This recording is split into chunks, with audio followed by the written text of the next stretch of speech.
Hari ini Jokowi pidato kemarin, jangan sampai politik identitas dikembangkan.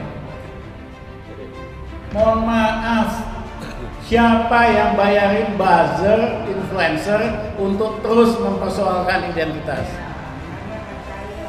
Bisa-bisanya ngomong kayak begitu, tindakannya lain lagi. Ini kan gaya, bukan PKI lah, ya kan? Bukan, apa ya? Solo feudal ya kayak gitu. Baik-baikin, tusuk dari belakang. Baik-baikin, ajar dari belakang.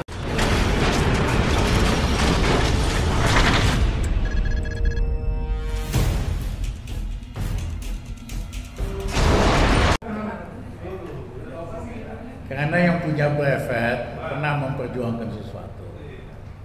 Dan guru contoh yang betul-betul hebat luar dalam adalah Pongker atau Haji Prinsen. Tidak mudah loh jadi orang Belanda terus gabung sama Tentara Republik Indonesia. Itu keputusan yang luar biasa. Saya yakin gak mudah, ya. Tapi Pongker karena prinsip kemanusiaannya, prinsip nggak suka menindas orang lain, akhirnya mengambil keputusan yang luar biasa itu. Kita harus angkat topi, bukan karena Pongker bela Indonesia supaya merdeka, tapi ada orang-orang yang konsisten memperjuangkan kemanusiaan, memperjuangkan hak asasi dimanapun dia berada. Saya baru kenal putrinya Prinsen, Belinda. Siapa? Wilanda. Biasa nyari Sunda? Bisa bahasa Sunda? Tadinya bahasa Belanda ya lupa. Bahasa Belanda aja lupa, apalagi bahasa Sunda. Ada itu aja. Mana dia jauh. Ya. Nah, hari ini semakin perlu kita belajar dari Prinsen. Kenapa? Ini pemerintah makin lama makin otoriter. Penjelasannya sederhana, karena Jokowi tidak pernah berjuang menegakkan demokrasi dan keadilan. Dia diuntungkan oleh sistem demokrasi, ya kan? Sehingga orang biasa bisa jadi presiden.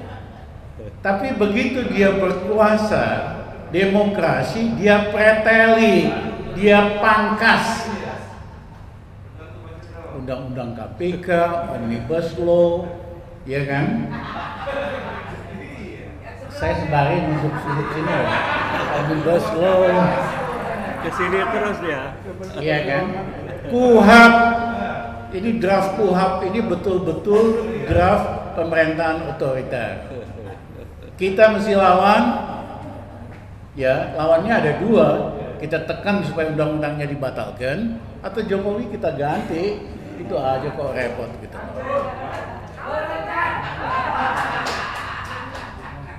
Nah, bukan hanya itu. Saya kenal Mas Jokowi, ternyata ini pendendam. Ya, dengar wawancaranya si Panda. Bagaimana dia merancang, ya, mempermalukan orang yang istilahnya pernah ngeledek dia lah. Itu termasuk si Gatot, termasuk Prabowo, ya. Sekarang si Anies dia kerjain. Dia sengaja angkat gubernur yang akan babat apapun yang Anies pernah lakukan. Kok bisa pemimpin wawasannya sedemikian piceknya? kok bisa pemimpin memelihara dendam? Dan dendam itu tidak ideologis.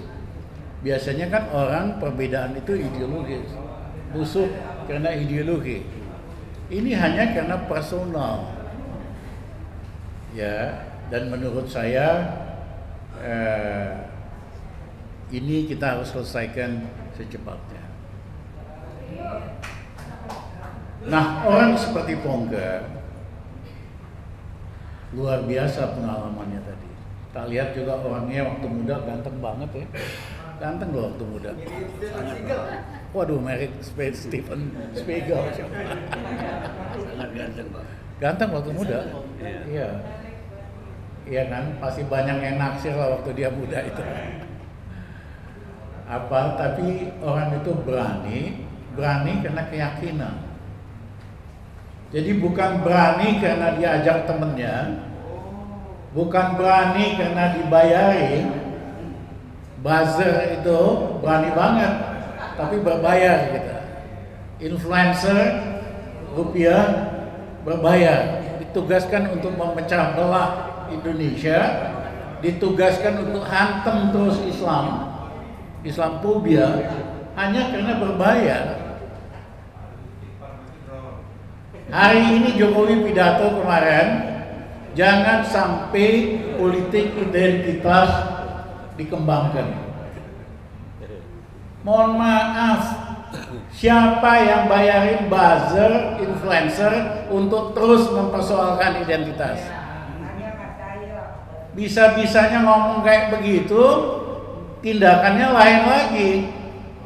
Ini kan gaya, bukan PKI lah, ya kan? Liberal. Bukan, apa ya? Solo feudal ya kayak gitu. Baik-baikin, tusuk dari belakang, baik-baikin, hajar dari belakang. Ya, saya udah kenyang, saya gampang. Saya punya sosial media, misalnya Twitter. Begitu saya nyinggung Jokowi, puluhan ribu itu. Mereka isinya mereka semua. Sehingga kita baca wall kita sendiri nggak bisa. Saya ada staff saya yang bersihin aja tiap malam gitu. Nah, identifikasinya gampang, bahasanya miskin kata-kata, miskin logika, miskin fakta. Gua bingung muridnya Indro kok kayak begini kelasnya.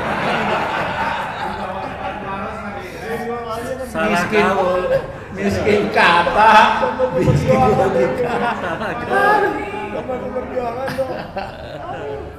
Nah, menurut saya mereka inilah yang merusak Indonesia, mengalihkan isu. Harusnya kan fokus kita kepada keadilan, kesejahteraan rakyat, kemakmuran, perbaikan ekonomi.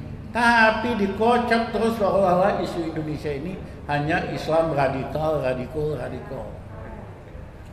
Ini membuat minoritas, abangan, nasionalis yang sempit selalu membayangkan kalau radikal berkuasa di Indonesia, Indonesia jadi Syria, jadi Afghanistan.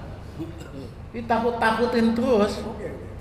Ya. Jadi ini sengaja isu ini dipelihara dengan berbayar untuk memecah belah bangsa kita. Waktunya kita cabut kekuasaan tukang belah bangsa kita. Waktunya kita cabut bangsa kita dari pendendam kerdil. Negara ini terlalu besar untuk dipimpin oleh pendendam kerdil. Kita perlu pemimpin dengan wawasan yang luas, karakter yang kuat, integritas, dan track record. Bukan hanya modal ngadu domba orang ingin kuasa kayak Belanda aja loh. Thank you, makasih. Belanda aja kagak.